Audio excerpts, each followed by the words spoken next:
Abran sus Biblias, por favor, a Lucas capítulo 1. Lucas capítulo 1. Regresamos a la adoración de María, parte 2. Lucas capítulo 1, versículos 50 al 56 es donde estaremos meditando, pero leeremos del 46 al 56. Encontrando su lugar, pónganse de pie para la lectura de la palabra de Dios. Dice así la palabra inerrante de Dios. Entonces María dijo: mi alma engrandece al Señor, y mi espíritu se regocija en Dios mi Salvador, porque ha mirado la humilde condición de esta su sierva. Pues he aquí, desde ahora en delante todas las generaciones me tendrán por bienaventurada, porque las grandes cosas me ha hecho, porque grandes cosas me ha hecho el poderoso, y santo es su nombre. Y de generación en generación es su misericordia para los que le temen. Ha hecho proezas con su brazo, ha esparcido los soberbios en el pensamiento de sus corazones, ha quitado a los poderosos de sus tronos y ha exaltado a los humildes. A los hambrientos ha colmado de bienes y ha despedido a los ricos con las manos vacías. Ha ayudado a Israel su siervo,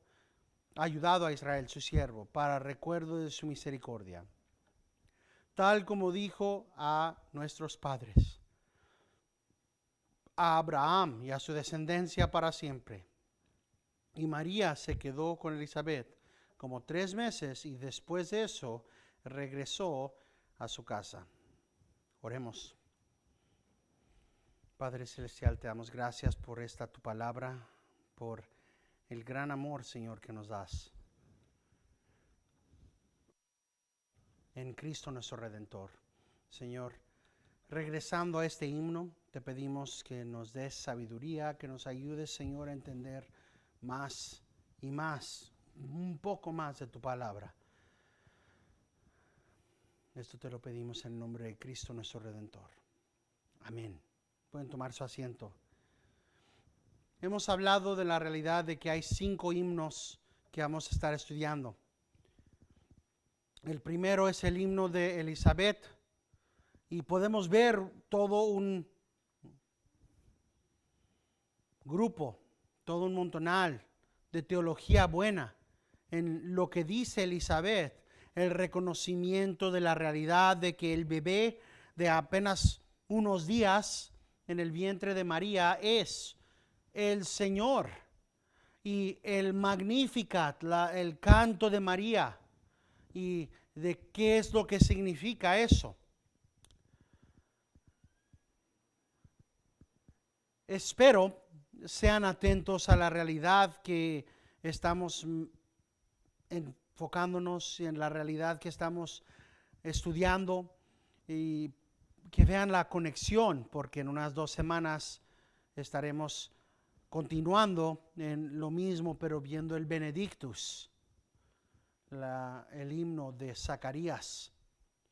Es importante lo que vemos, es importante lo que escuchamos, es importante lo que permitimos que entre a nuestras mentes. En el mundo hispano es aún más importante.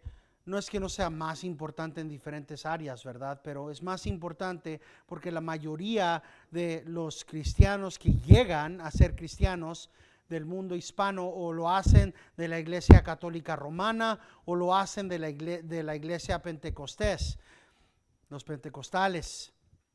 Y la realidad es que aquellos que vienen de los pentecostales llegan primeramente a la doctrina, a la escatología dispensacionalista. De ambos lados, los que vienen de la Iglesia Católica Romana van a llegar a ver la idea del rapto y todas estas diferentes cosas dispensacionalistas, y seguramente se preguntan: ¿y esto qué tiene que ver con lo que escuchamos? ¿Afecta? ¿Cómo ves lo por venir. Si piensas que el Señor te va a quitar de este mundo, entonces no te vas a preocupar de qué herencia le estás dejando a tus hijos y los hijos de tus hijos y los hijos de esos hijos.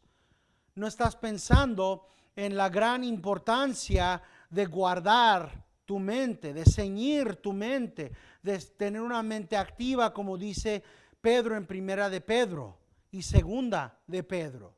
No piensan de esta manera porque al cabo y Cristo viene pronto. No hay demasiado de qué preocuparnos, pero la realidad es opuesta a eso. El Señor nos manda que tenemos que vivir cada momento de nuestras vidas para su honra y su gloria, y eso incluye que permitimos que entre a nuestras mentes. No podemos errar y pensar que la media, las redes sociales, las películas, las noticias no vienen con una perífera o con un mensaje detrás de ellos. No hay neutralidad. Es Cristo o el caos. Y los cristianos operan bajo las palabras que vemos en el versículo 49. Porque grandes cosas me ha hecho el poderoso y santo es su nombre. Esta jovencita, María, se queda asombrada al pensar en la realidad que Dios el Todopoderoso, haga tan grande obra en su vida. Y nosotros como cristianos tenemos igual que pensar en esa realidad. ¿Cómo es que tan grande obra ha hecho el Señor al redimirnos, al salvarnos, al guardarnos, al protegernos, al demostrar su amor a nosotros? Y pensar en la realidad, como dice María, que no nada más es grande y poderoso y ha obrado de tal manera condescendiente hacia nosotros, porque Él es Dios y Él es santo. Y cómo es que esto informa lo que vemos en todas las Escrituras, el mandamiento de Dios, ser santo como yo soy santo. Si no se quedan por un momento en un estado de asombro, es por una de dos razones. O son inmaduros en Cristo, son bebés cristianos y simplemente no entienden la magnitud de la obra de Dios, o no son cristianos.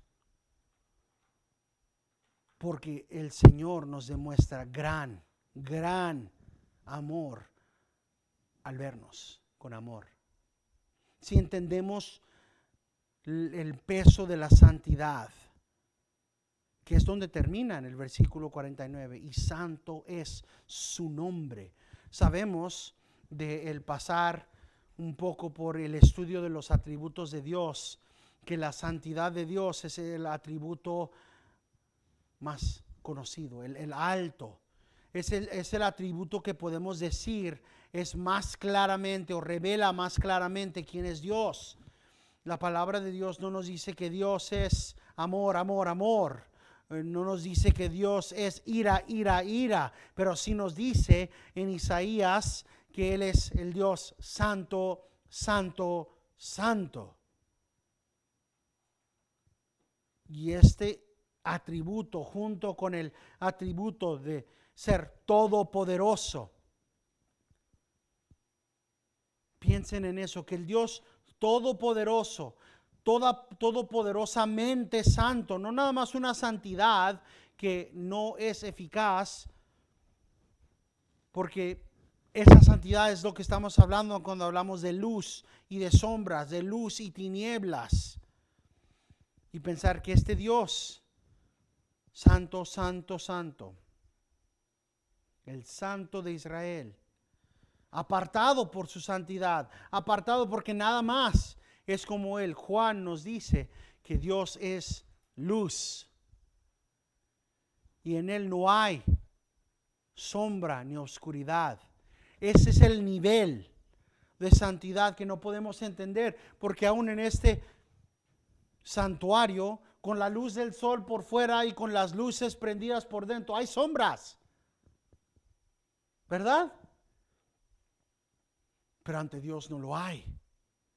Él ilumina para que no haya sombra alguna. Es un concepto fuera de nuestra capacidad de honestamente entender. Y si realizamos que pecamos contra Él cada momento, si pensamos en quién fuéramos, quién éramos, cuando el Señor vino y nos rescató, y que Él demostrara amor a esa persona, que Él amara a esa persona, que Él en su santidad demostrara tanto amor, tal amor, es digno de adorar. Hemos hablado de los atributos de Dios anteriormente. Él no es parte santidad y parte ira. Él es la completitud de todos sus atributos. Él es perfectamente cada uno de ellos. Así que si estamos pensando en su santidad es omnipotente. Su santidad es poderosa, su santidad es capaz. Igual, la ira de Dios es santa, nuestra ira no lo es. La ira de Dios sí lo es. La justicia de Dios es santa. Su amor es santo. Y es por eso que si Él nos ama y Él nos dice ser santos como yo soy santo, esa es la meta más grande de la vida cristiana. El ir en pos de tal justicia. María continúa en el versículo 50 y 51. Y de generación en generación es su misericordia para todos. Para toda la gente del mundo. No. Para los redimidos, casi. Eso es parte. ¿Qué es lo que tenemos claramente aquí? De generación en generación es la misericordia de Dios. ¿Para quién? Para los que le temen. La misericordia, el poder, la santidad. ¿Para quiénes? Para los que le temen. Ese temor familiar, ese temor que nos causa ir en pos de la santidad, ese temor del cual habla Salomón en Proverbios 3, diciendo que la sabiduría, el temor de Dios es el comienzo de la sabiduría, es el llegar a conocer la realidad que está escrito en los 10 mandamientos. Cuando nuestro Señor dice en Éxodo 20 que Él visita su ira sobre los hijos hasta la tercera y cuarta generación de los que lo aborrecen, y después va y dice que Él bendice a millares, a aquellos que lo aman y cumplen sus mandamientos.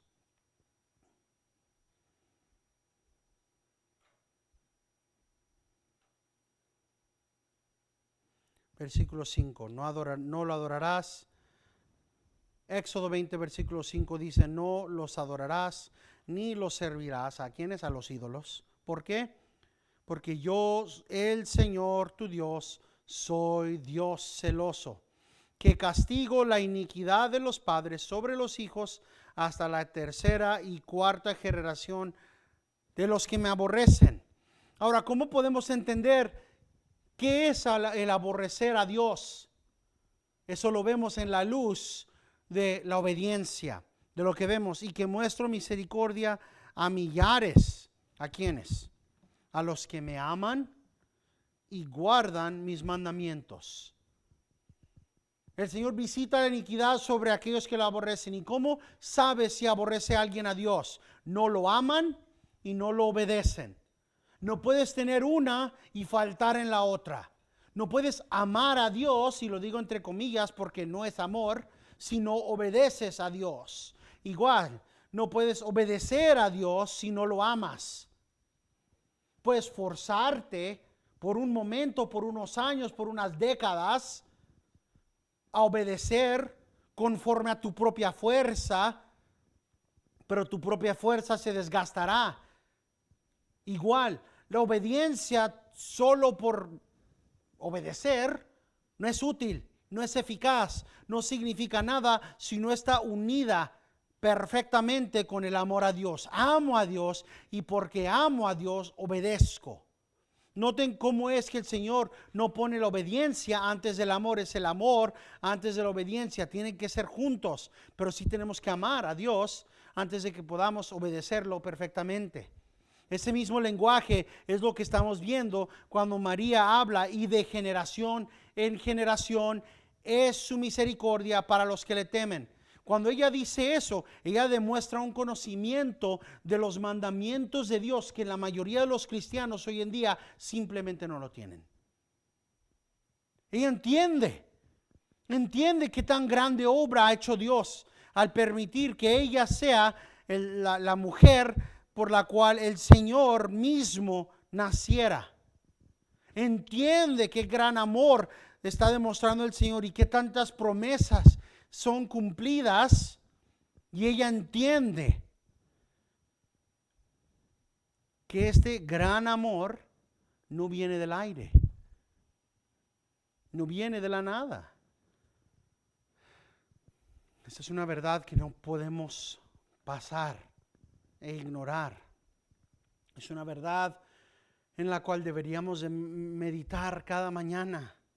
Cada día que nos despertamos y oramos y renovamos nuestros votos de obediencia ante el Señor, deberíamos de considerar nuestra inhabilidad de poder obedecer perfectamente junto con la gloriosa realidad que las Escrituras nos dicen. Y si quieren pueden ir ahí en Lamentaciones 3.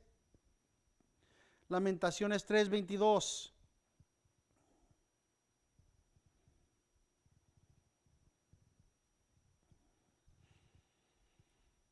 Lamentaciones 3, 22 y 23, que las misericordias del Señor jamás terminan, pues nunca fallan sus bondades, son nuevas cada mañana, grande es tu fidelidad.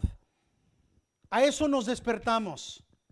Pecaste hoy, vas a pecar esta noche antes de dormir, simplemente al no poder amar a tu Dios con todo tu corazón, toda tu mente, toda tu alma y toda tu fuerza. Vas a dormirte en pecado, vas a despertarte en pecado, vas a orar al Señor y decir: Señor, sé que no tengo dentro de mí la fuerza, ni la capacidad, ni la habilidad de poder obedecerte, pero aquí estoy.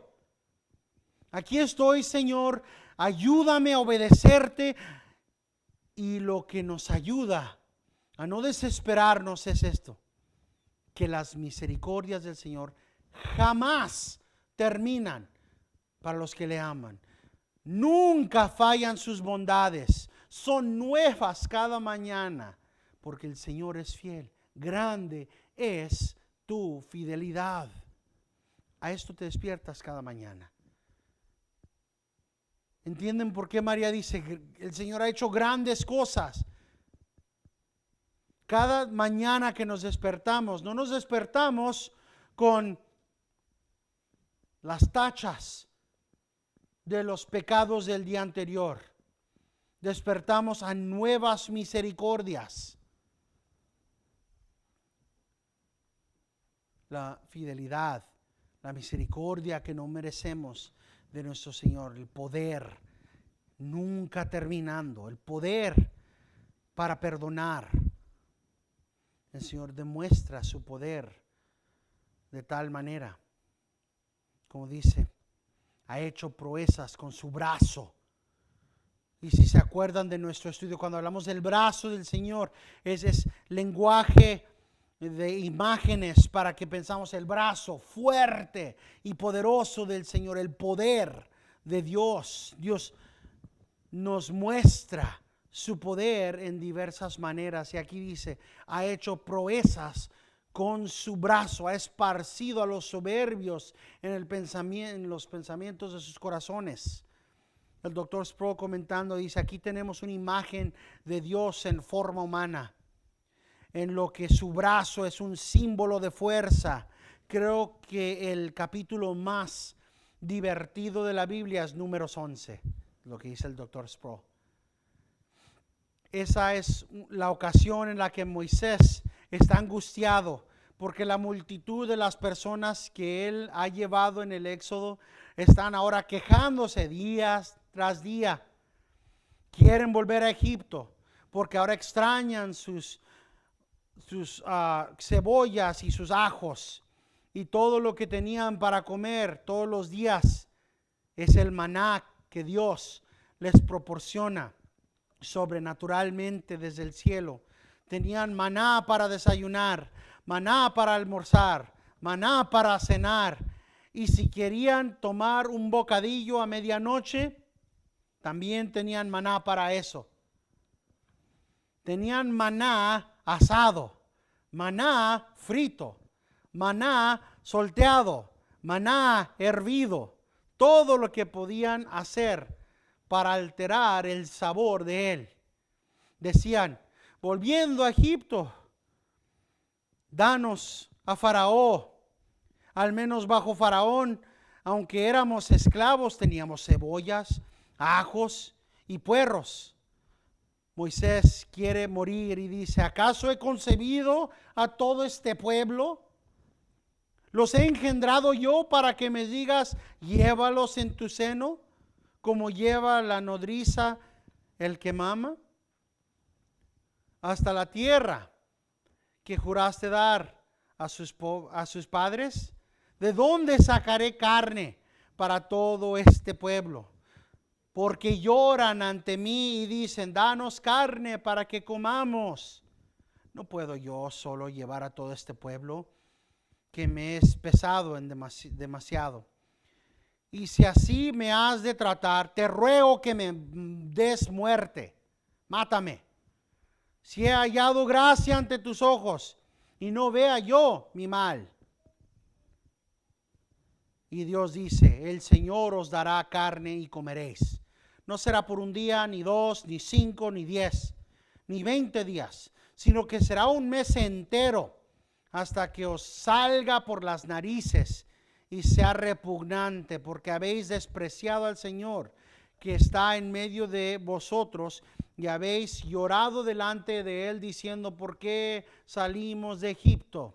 Ahora Moisés está profundamente molesto y dice, el pueblo en medio de cual estoy es de 600,000 de a pie, y tú has dicho, yo les daré de comer un mes entero. Se han de matar por ellos rebaños y vacadas para que les baste. Se han de juntar para ellos todos los peces del mar para que se baste. Dios responde a la pregunta de Moisés con otra pregunta. ¿Se ha cortado la mano del Señor? Ahora verás si mi palabra se cumple o no.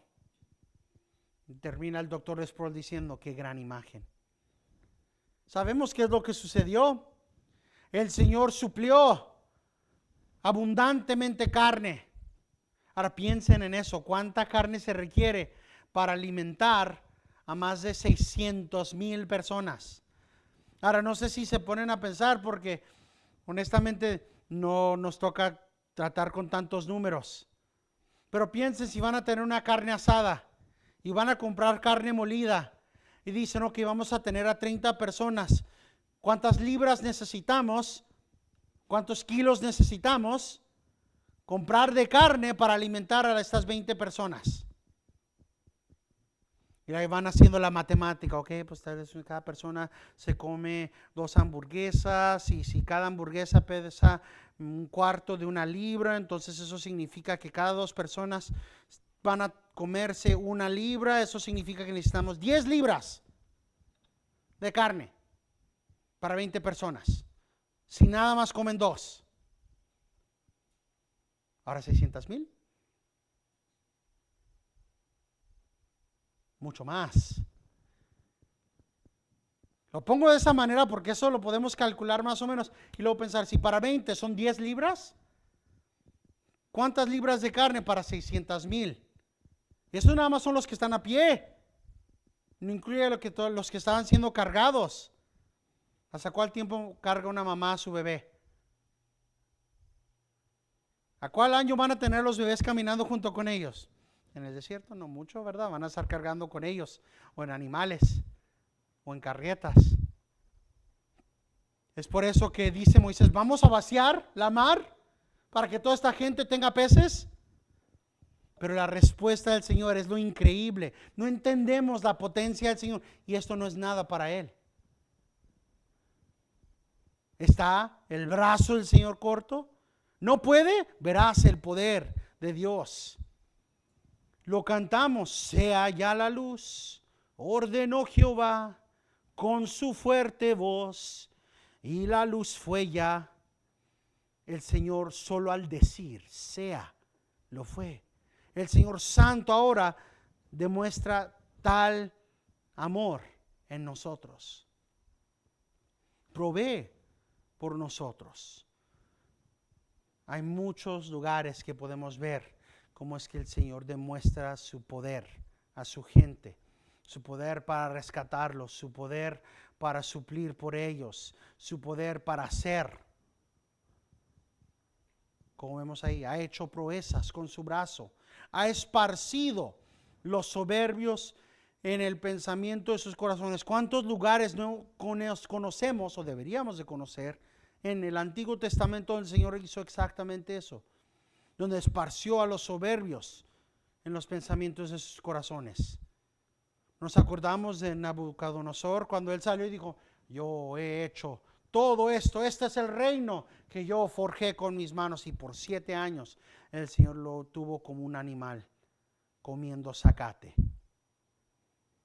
Y cuando el Señor le permitió que regresara a su sanidad, lo primero que hizo ese pagano es decir, gloria sea al Dios de Israel, que Él hace lo que Él quiere, hasta con los reyes de la tierra. Los de Jericó pensaron que detrás de sus muros tenían protección, y solo había una mujer sabia y era una prostituta.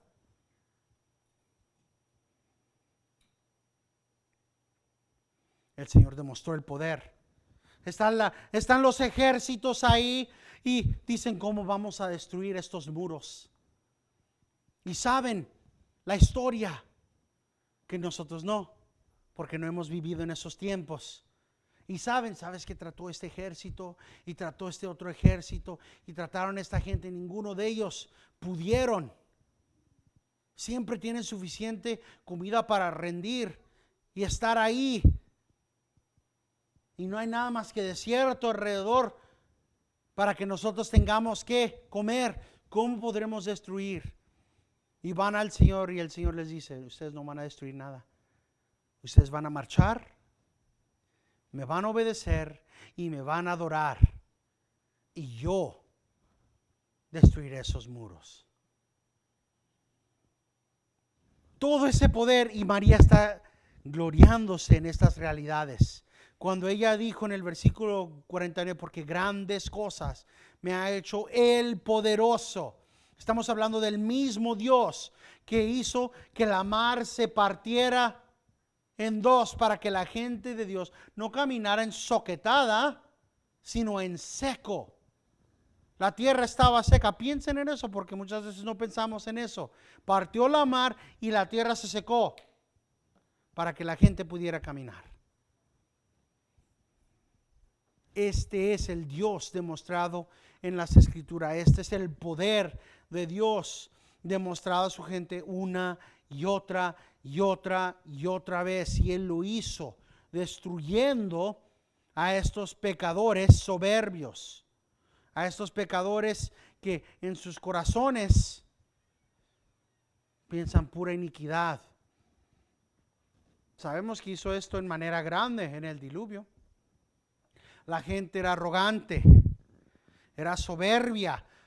De hecho, dice el Señor mismo en Génesis 6 que todos los pensamientos de sus corazones eran malos. ¿Cuánto? ¿Cuánto tiempo? ¿10 horas al día, 1 hora al día? No, perpetuamente. En otras palabras, no había momento donde no estaban pensando algo malo. No había momento, piensen en eso, no había ni un momento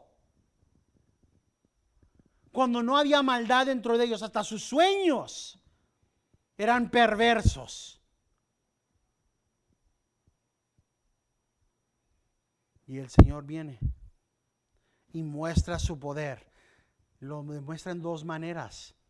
Lo demuestra al juzgar a todo el mundo y al mismo tiempo demuestra su poder, su mano de poder para poder preservar y guardar a Noé y su familia, a esos 8 y los animales a través de esta tormenta que pasó más de un año.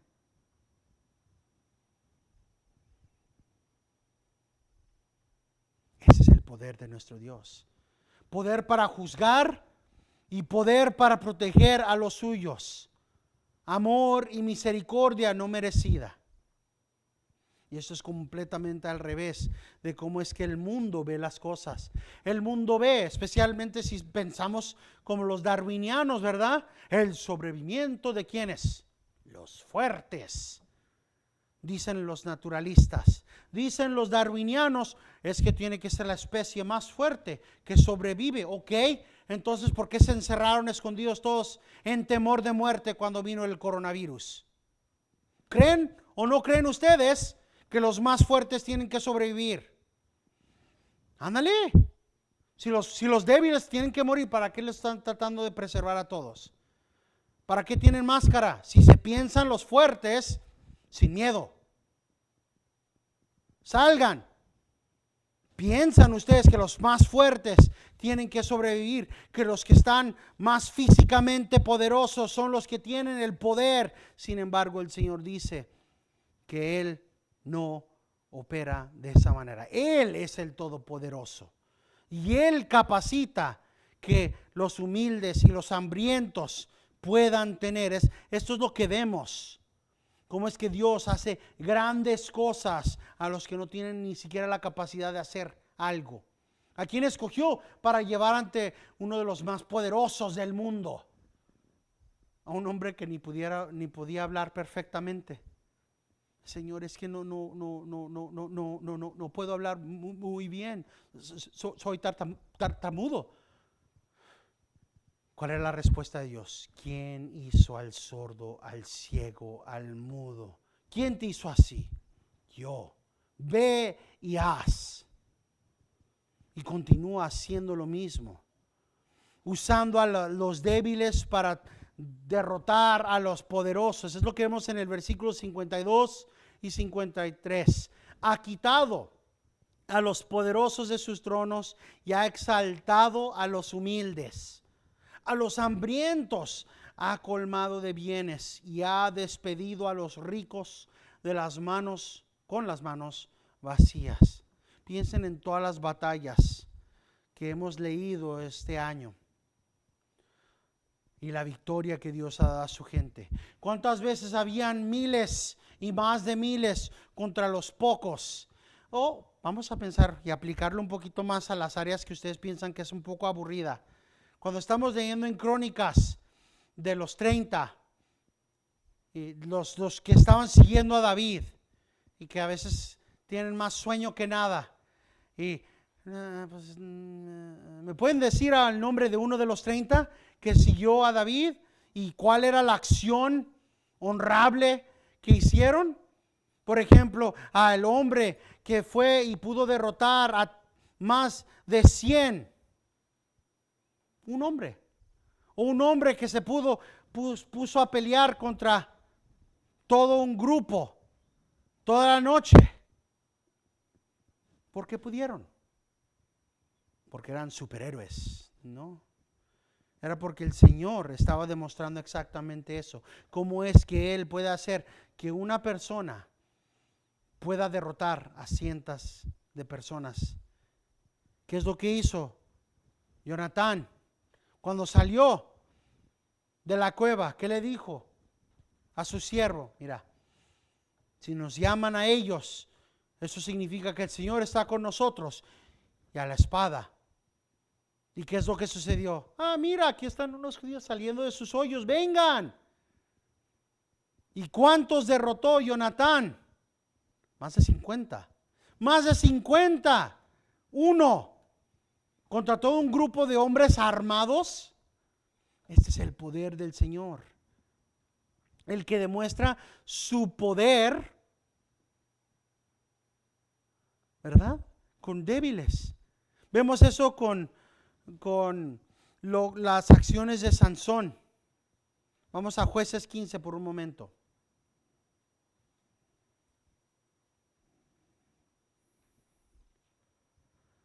Jueces 15, versículo 14.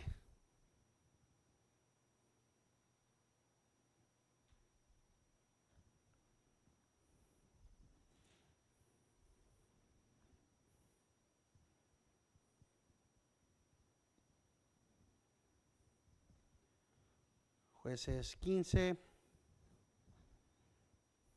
versículo 14 dice: al llegar a Leí, los filisteos salieron a su encuentro gritando, y el Espíritu del Señor vino sobre él con poder, y las sogas que estaban en sus brazos fueron como lino quemado con fuego, y las ataduras cayeron de sus manos, y halló una quijada de asno fresca aún, y extendiendo su mano la tomó y mató a 1000 hombres con ella.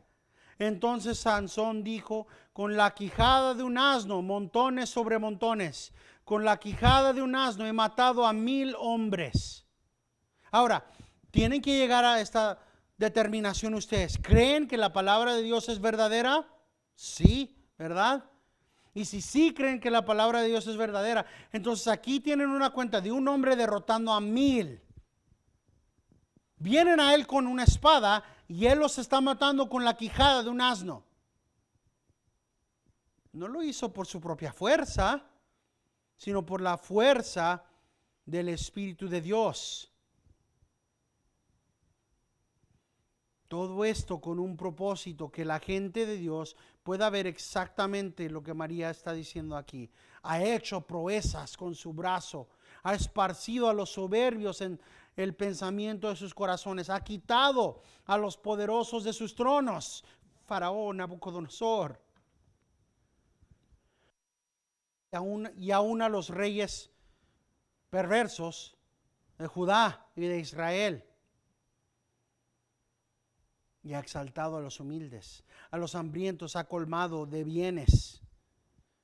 Sabemos esta realidad, estos ejemplos que están en la palabra de Dios, ejemplos dignos de meditación, para que vaya el punto, entre a nuestras cabezas, que es el Señor el que ha esparcido a los soberbios en el pensamiento de sus corazones, aquellos líderes, aquellos reyes que se ensalzaron a sí mismos, que pensaron que ellos tienen el ejército indominable, y luego se meten con el Dios verdadero, el Dios de Israel, y son derrotados.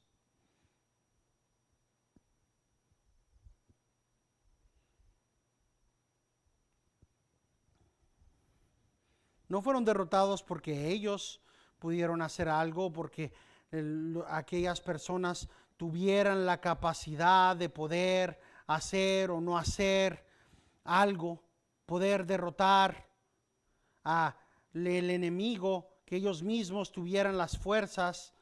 No, es porque el Señor es el que tiene las fuerzas para hacer, para obrar, para dar victoria.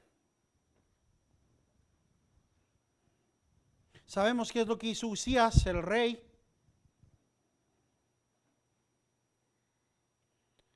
Cuando vino: vamos a destruir el templo y ningún Dios puede ir contra nosotros porque hemos derrotado a los otros dioses. No fue el rey diciendo: mira, Señor, dame la fuerza para poder conquistar a estos enemigos. No, él vino con todo y la carta, como si el Señor no pudiera verla, y la presenta ante el Señor y le dice: Señor, mira lo que estos dicen de ti. Mira cómo es que dicen que pueden derrotarte. Y el Señor mismo responde diciendo: yo les demostraré el poder. No tendrán que hacer nada. Yo mismo los derrotaré y así lo haré. Este es el Dios que está íntimamente involucrado con lo que está sucediendo en el mundo. No es el Dios que hizo el reloj y lo preparó y lo soltó para que hiciera su propia cosa. No, Dios está activamente involucrado en todo lo que sucede en este universo, en su creación. Cada tormenta, cada tornado, cada terremoto, todo lo que sucede, Él lo decreta, Él lo hace y Él continúa sosteniendo a todo ese universo y a nosotros por el poder de su voz. Y aquí María nos recuerda, es este Señor que ha hecho grandes cosas para nosotros. Es este Dios el que ha quitado a los poderosos de sus tronos, el que ha dado y saciado a los hambrientos con bienes, el que ha despedido a los ricos con las manos vacías.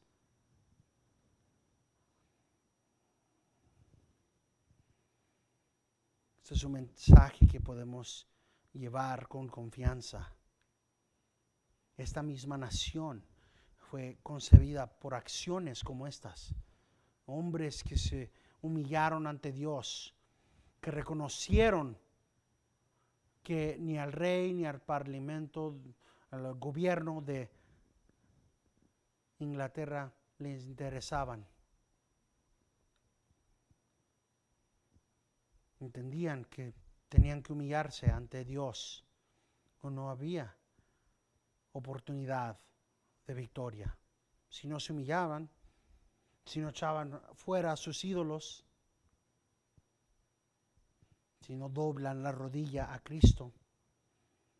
Es lo mismo que tenemos que decir a la gente en esta nación. Si no doblan la rodilla, si no reconocen a Cristo como Rey, si no van en pos de la santidad, el Dios Todopoderoso, el que ha demostrado que puede derrotar naciones, derrotará a esta nación.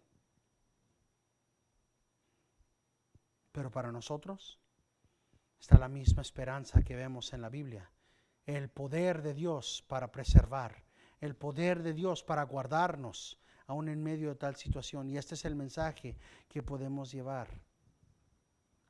Algo que vemos desde Génesis al Apocalipsis. La realidad que el juicio del Señor viene y la protección del Señor está con los suyos.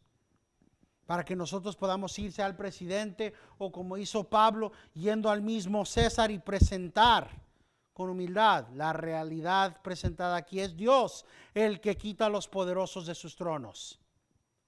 Podemos ir y decirle a los gobernadores, ¿tienes esta posición como el gobernador o la gobernadora del estado de Iowa? Porque Dios te la ha dado y Él te puede quitar de este trono. Él te puede quitar de esa posición si no haces lo que Él dice que deberías de hacer.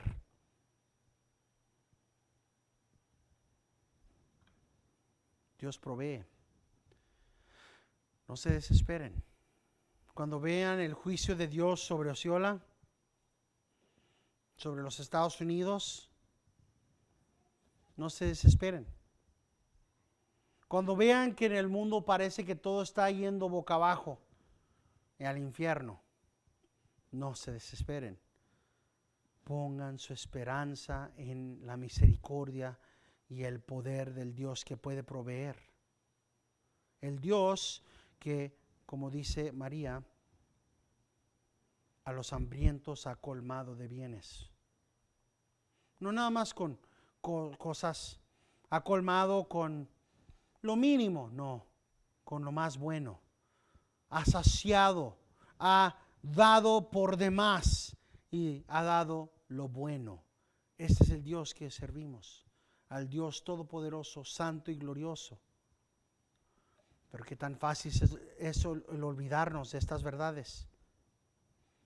Qué tan fácil es el que nos olvidemos de leer la palabra de Dios. El por qué necesitamos escuchar himnos y salmos y cantos que tienen profundidad teológica en lugar de lo que no es edificador para nuestras almas. Estas son verdades bíblicas que deberíamos de atesorar en nuestros corazones y permitir que crezcan grandes raíces para que produzcan fruto en nuestro hablar, en nuestro caminar, en nuestro andar. Igual como vemos ese mismo fruto de habitar en las Escrituras en la vida de María. María concluye con los versículos 54 al 56 diciendo: ha ayudado a Israel su siervo para recuerdo de su misericordia, tal como dijo a nuestros padres, a Abraham y a su descendencia para siempre. Y María se quedó con Elizabeth como 3 meses y después regresó a su casa. Continuaremos la próxima semana con esos últimos versículos antes de meditar en el nacimiento de Juan. Pero esta tarde terminamos ahí y con la benedicción de Colosenses 3, 16 al 17, las palabras de Pablo. Que la palabra de Cristo habite en abundancia en vosotros, con toda sabiduría enseñándoos y amonestándoos unos a otros con salmos, himnos y canciones espirituales, cantando a Dios con acción de gracias en vuestros corazones, y todo lo que hacéis, de palabra o de hecho, hacedlo todo en el nombre del Señor Jesús, dando gracias por medio de Él a Dios el Padre. Y toda la gente de Dios dice: amén.